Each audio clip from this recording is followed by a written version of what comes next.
Good afternoon, family. How are you doing? So we're back. I am back in the UK officially. It's been a crazy transition, transitioning back to the UK. It's been interesting to observe the differences. What I can say right now is that I definitely do miss Ghana. However, good news. The contractor that I utilize, Alex, he has been continuing work for me while I'm over here. So far, the trust between the two of us has remained stable. It's been efficient. He's been continuing the work. We're able to start, and proceed according to budget. But my wife reminded me as well to take time out to answer a few questions that were building up, that she was getting inundated with. So, in terms of the build costings, I will have to give you rough estimates right now because I don't have my Excel sheet with me at the moment. So a lot of people are asking how much it costs to build from foundation to lintel level. So for 4-bedroom guest house, which is what we're building, so far from what you've seen in the videos, it's cost us around about, in UK pounds, let's see, about 9,500 up until lintel. That includes foundation and then block work and then fill in. I have continued. So the costs at the moment are still being dished out. So right now we've done the piping for the bathrooms in the kitchen. We've also done the electric piping. So I think we have quite a few bits outstanding so far. So I think from that initial 9,500, prices have gone up accordingly. One thing I have noticed is that there is a difference in price range from when you build. So a lot of people are asking me, is it good to build in rainy season, because they've heard stories and rumors. Price wise, definitely, you will definitely save yourself a lot of money if you build in the wet season. Reason being is that building normally tends to slow down because of the rainy days. I was there during the rainy season. The rain wasn't as bad. It did get progressively worse towards the end of the stay, where we had more torrential tropical rain. But again, it was lovely because it was a nice break from the heat. So the prices did differ. So I think from July through to August, buying materials was considerably cheaper, especially, let me give you an example, like cement. The second place I went to was selling cement a lot cheaper. So I think for cement I was paying 74 cedis for 150 kilogram bag of cement. Now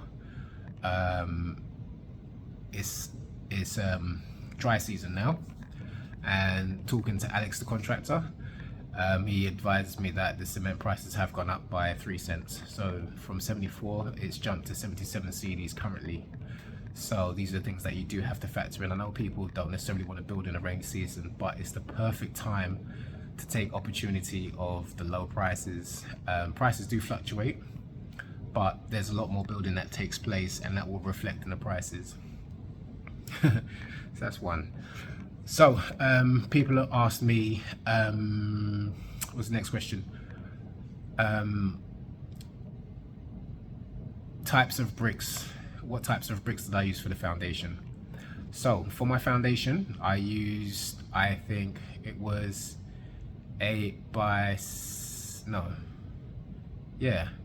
my foundation bricks were of superior quality. None of my bricks were, would I say, below par. So I did pay a bit more to get that better quality for the foundation blocks and the blocks and the remainder of the blocks. If you see on my video before, I recommended Eddie. He is in Teacher Mante. and he is the guy who I was buying all my blocks from. So for the foundation, we went for a considerably bigger size block for the foundations, a lot more sturdy, very accurate in measurements and size, and strong. It was recommended also by the two masons that I had with me at the time, which was Alex and Nelson. So we used those for the foundation, and then when we started doing from the floor upwards, we went for a smaller size block. Again, we bought the same blocks. We bought the blocks from Eddie himself. He delivered the next day. Good service, excellent service. Cannot recommend him enough. He's definitely got superior quality material, superior build, delivers fast. The delivery fees are included. If you're buying anything over, I think, let me think, over 2,500 blocks, then there may be something he can, anything between 2,500 to 3,000 blocks, you will be able to negotiate on the price. Anything under that, it would probably be a fixed rate, so I'm told. Obviously the prices fluctuate according to the rates at the time and how the markets are and how the markets go. So yeah, blocks in total, I think I ordered about, I'm not too sure. We ordered quite a bit of blocks, but we did have a lot of waste left over. So what I would say to anyone building, because we built, and obviously you build and you account for 20% extra. So we were getting like 2,000, a delivery of 2,000 blocks, another delivery of 300, probably another delivery of 2,000 blocks. And we probably had left over 200 blocks. Plus we had some blocks that did get damaged, or some blocks that were cut down to size that we didn't utilize totally. So probably just over 203 blocks that were left over. So what I would advise for anybody who is looking to build is, don't be hasty to go and spend ridiculous money on a massive load of bricks. I mean, you will never go wrong with however much quantity of bricks you want to buy. But if you do want to save yourself some money, then I would advise that you go bit by bit. So if you're looking to get a discount, then go 3,000 blocks at a time, and always assess it as you go along. Don't be hasty about buying it, because if you have leftover, you have leftover. Also the elements might get to it. The blocks are very good, but if you don't have a plan of what you're going to do with your leftover blocks, then you might just be sitting there with blocks that will just be sitting there exposed to the weather for a period of time. Again, that is your own prerogative. So that's building. We did use two different types of blocks. What's it been like working with Alex? Alex has really come through. If you know me and you've had personal conversations with me, you'd know that when I did start, I was guided to workers who, for whatever reasons, they work on their own time, and for me that's counterproductive. I'm a person that when I have a project done, I like to have things done in a timely manner. Time is everything to me. Tomorrow is not promised, so we have to work fast and hard today, you know? So I like when I make arrangements and agreements that things are honored. So the reason why I went with Alex was because I had problems with the recommended people to do the land. And yes, I just felt like for my needs personally, I didn't want people, I wanted people who came with a more professional approach. I didn't want to waste money on people who wanted to waste the day. So when I say waste money on people that want to waste the day, I'm talking about when you make an arrangement to meet and to get work started. For me, just to even get them started, it was a lot of questions about, are you prepared? Are you ready? And in my head, I'm like, well, I'm here. How much more ready can I be? Like, I'm on terra firma right now. Like, what more proof do you need? And I think what I said in one of my videos was, a lot of Ghanaians would say, are you prepared?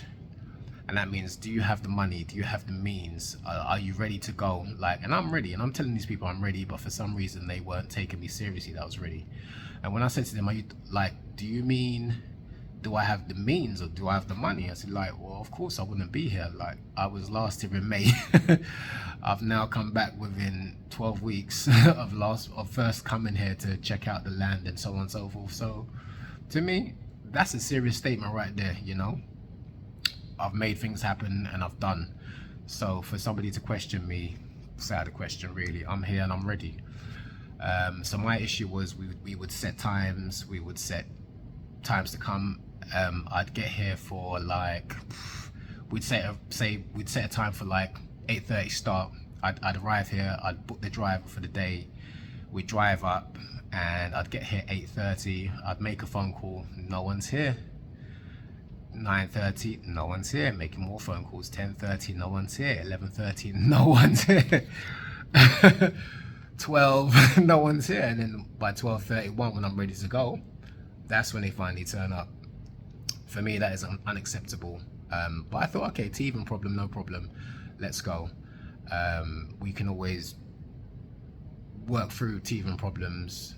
But to do it twice, 3 times in a row, you're really wasting my time. I didn't have a long time in Ghana. So yeah, long story short, that had to be terminated because it was just, it was costing me more money just to be there and wait.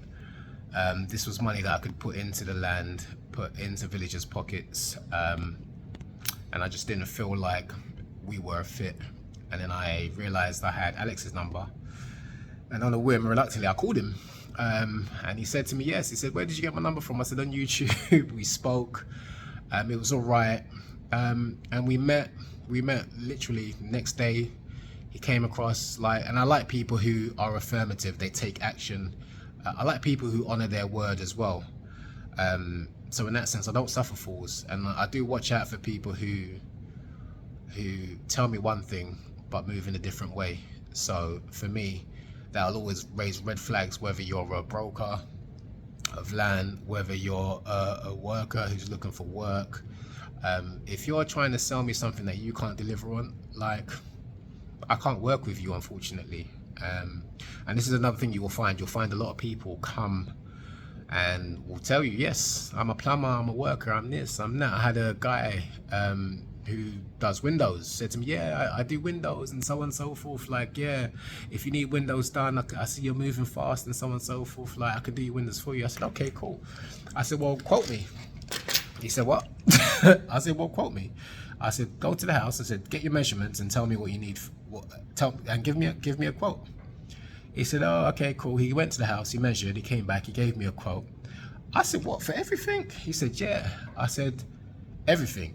He said, yeah. I said, what, windows and all sorts? He said, no. He said, like, this is the framing and so on and so forth. I said, okay. I said, but what's your workmanship? Because that's what I really want to know. Like, I need to know the cost of the materials, plus I need to know what you're charging for your workmanship for it. So he said to me, my workmanship, I don't know what my workmanship. And I looked at him, I said, you don't know how long it will take you to do this?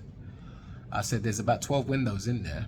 So you can quote me for 12 windows, but you can't tell me how long it will take to do 12 windows to fit once it's been built and measured and so on and so forth. I said to him, how many days? He said, oh, maybe 3 days.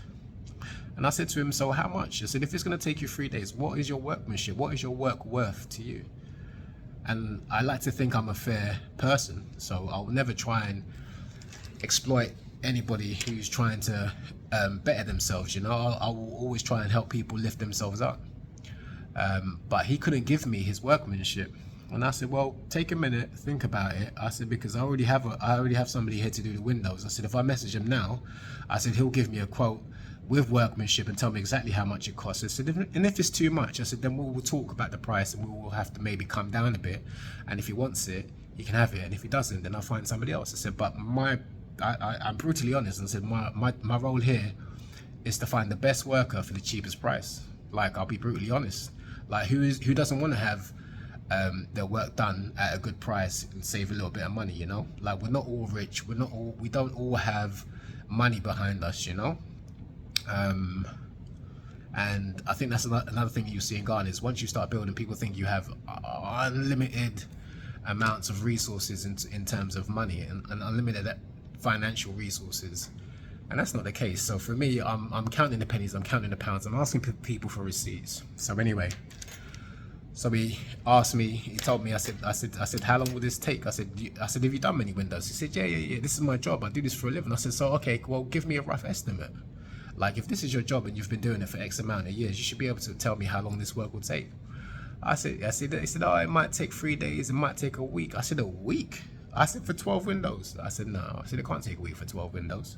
I said, the guy I've already got is already out. He's already surpassing you right now because he's given me a full quote and he can get it done in 3 days. I said, so if you want me to hire you, I said, you have to either match him or beat him. I said, and that is workmanship, work rate, and overall cost. So it was an interesting conversation to have with the worker, and maybe I was being a bit too forward, but I think at that point I was tired of people promising things that they couldn't deliver on. So I had to make it explicitly clear, like, this is my expectation, this is my requirements. If you tell me you can do the work and you tell me 3 days, don't come to me and say to me, oh, sorry sir, it's gonna take another 3 days. Because why is it taking another 3 days? It's like, I do expect a certain amount, and that's what I mean, I do expect a certain amount of professionalism. If it's mitigating circumstances, and of course, but if it's, and I said to the guy, I said, if it's you trying to get more money out of me, I said, there's no more money to be had. I said, so you get your quote together, you give me a quote, we agree on the overall price, and however long it takes. I said, I'm in no rush. I said, but the overall price will not increase because you decide to take longer to do it. I said, if you do it and you do a good job, I said, there's opportunities for people to see your work, and there's opportunities for you to work on other people's. So this was around the time where I met Alex, and I'd been working with him for a week, and Alex was really good. He is really good. He has done nothing but deliver. I cannot recommend this guy anymore. Like, you know, I mean, you have a lot of people say, oh yeah, I'm into construction, I'll do this for you, I can do this cheap, I can get this cheap, or oh you paid a little bit too much for this. But I mean, what is the quality that you're getting? You know, I don't want somebody who's going to do a quick job but shoddily because they want to cut corners and be cheap on material. The thing I like about Alex, he's very thorough.